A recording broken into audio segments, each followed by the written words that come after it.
اپنے یار کے حسن کو ہی آتش گل کہہ رہے ہیں۔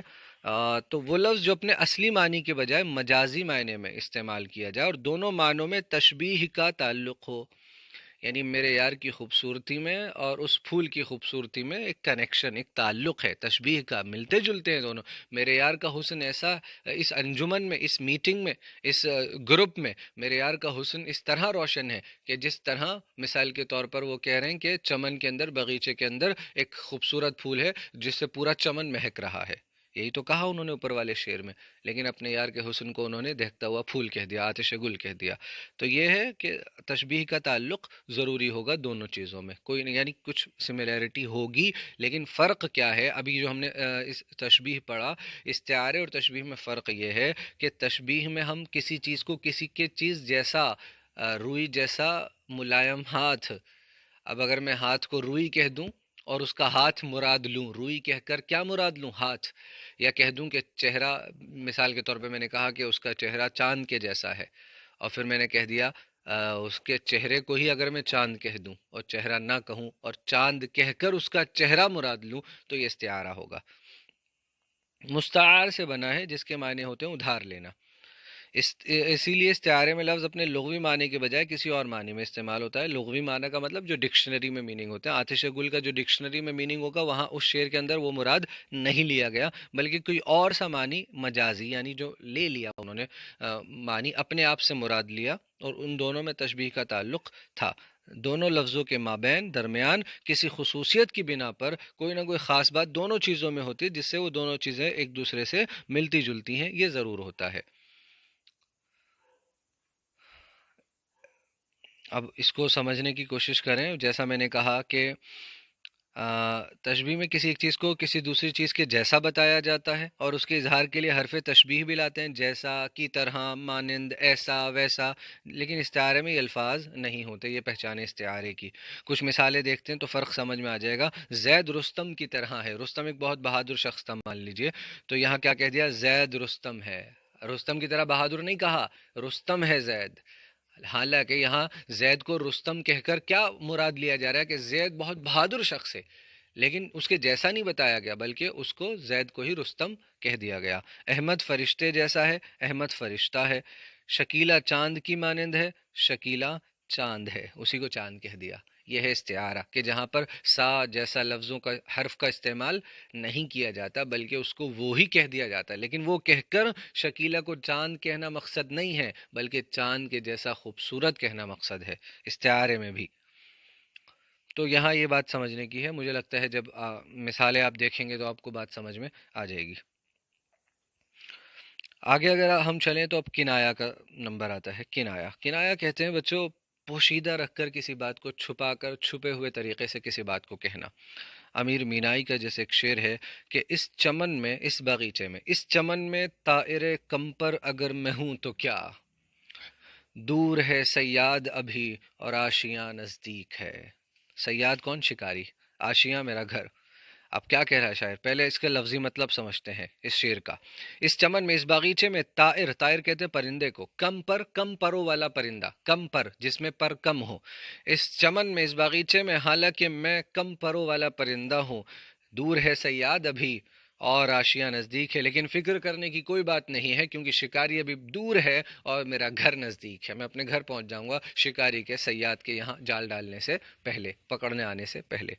یہ تو ہو گیا اس کا لفظی معنی طائر کم، لیکن اگر ہم غور کریں گے تو یہاں طائر کم سے مراد، کم پر سے مراد، شاعر نے یہ نہیں لیا کہ اس کے پر کم ہیں، نہیں نہیں، اس کے پر پورے ہیں، لیکن وہ کم اڑنے والا پرندہ ہے۔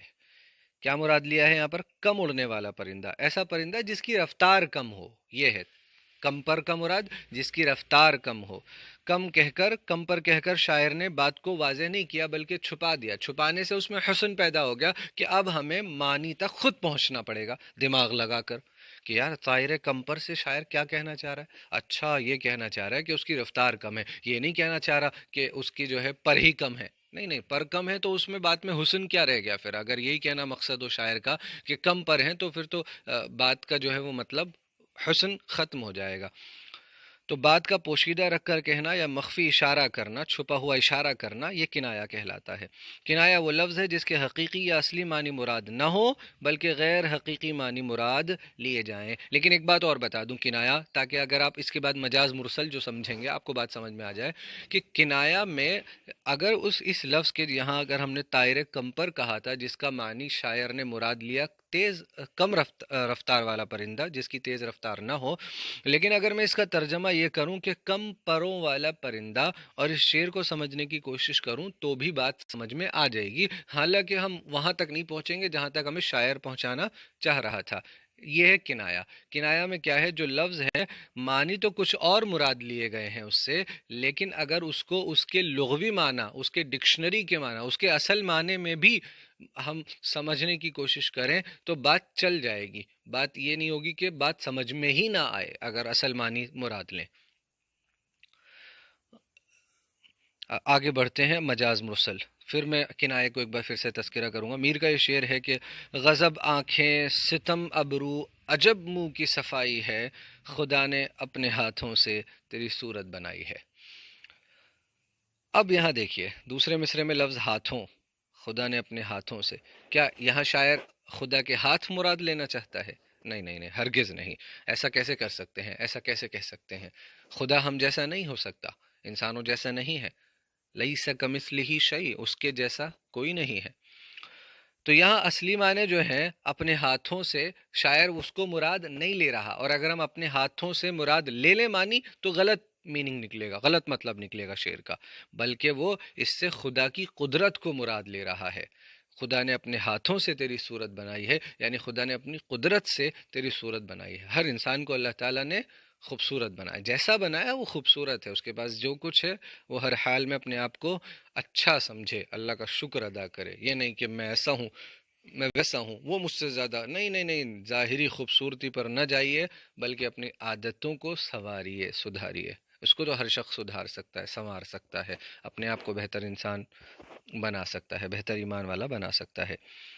تو جب کسی لفظ کو اس کے اصل معنی کے بجائے مجازی یعنی دوسرے معنی، مجازی کا مطلب دوسرے معنی یعنی حقیقی معنی جو نہ ہو، اس کے معنی میں استعمال کیا جائے تو اسے مجاز مرسل کہتے ہیں۔ حالی کا ایک شعر دیکھتے ہیں، ہنر کا جہاں گرم بازار ہے اب، جہاں عقل و دانش کا بیوپار ہے اب۔ اب جہاں یہاں شاعر کہہ رہا ہے کہ گرم بازار، ہنر کا گرم بازار کیسے ہوگا بھائی؟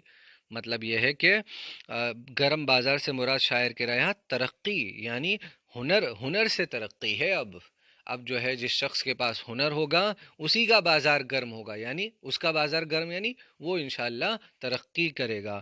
جہاں عقل و دانش کا بیوپار ہے اب، یعنی عقل اور سمجھداری کا اب بیوپار ہے، تو اب اس بیوپار میں ترقی کون کرے گا؟ جس کے پاس ہنر ہوگا۔ تو یہاں شاعر گرم بازار کہہ کر گرم بازار نہیں مراد لے رہا بلکہ ترقی یا ایسا یہاں جہاں پر کسی کا جو ہے وہ بول بالا ہو رہا ہو، کوئی عروج پر، اونچائی پر جا رہا ہو۔ شاعر یہ کہنا چاہتا ہے کہ اب جو لوگ ہنرمند ہیں وہی ترقی کر رہے ہیں۔ شاعر نے براہ راست سیدھے طور پر بات نہ کہہ کر شاعرانہ انداز میں، چھپے ہوئے انداز میں شعر میں ایک معنوی خوبی پیدا کر دی ہے، اس کے میننگ میں ایک خوبی چھپا دی ہے، اور وہ خوبی یہ ہے کہ گرم بازار کہہ کر ترقی مراد لی ہے۔